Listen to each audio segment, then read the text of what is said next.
Alma! Anong balita? Sir Tonyo, nakita ko na yung killer. Naku, sir, malinaw na sa akin yung maitsura niya. Yun, tama-tama. Isasama kita dun sa sketch artist namin para ma-describe mo sa kanya yung mukha ng killer. Sige, sir, gusto ko na matapos talaga to.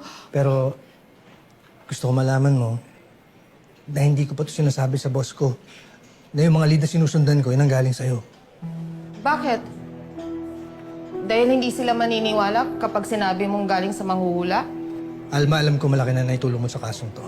Kung di dahil sa'yo, baka pati si Patricia nadamay na. Hindi ko lang alam kung anong magiging dating sa kanya kapag sinabi ko na ikaw yung source ko. Okay lang, Sir Tonyo. Ayoko rin malaman ng mga tao na ay ganito ako. Hindi kayo masaya. Hindi nadalaw ka ng patay.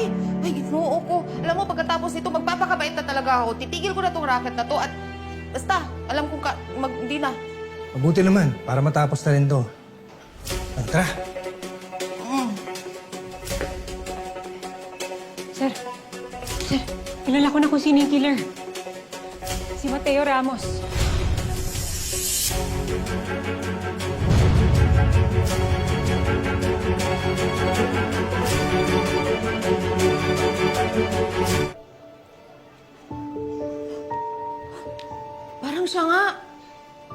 Parang siya nga yung nakita ko. Kaso,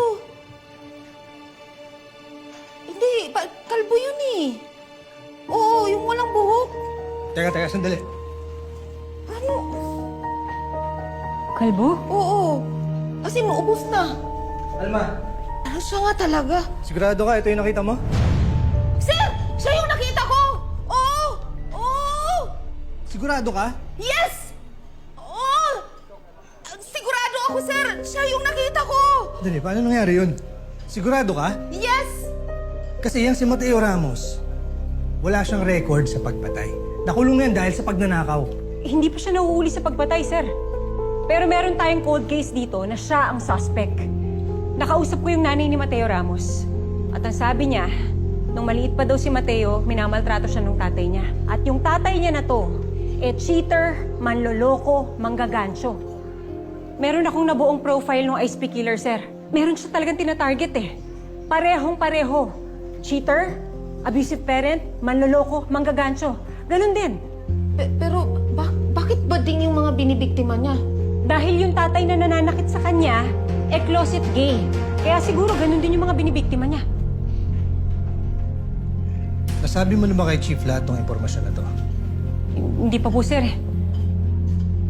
Honde. Anong pinag-usapan niyo ni Enriquez? Sir, may sasabihin daw sa inyo si Enriquez.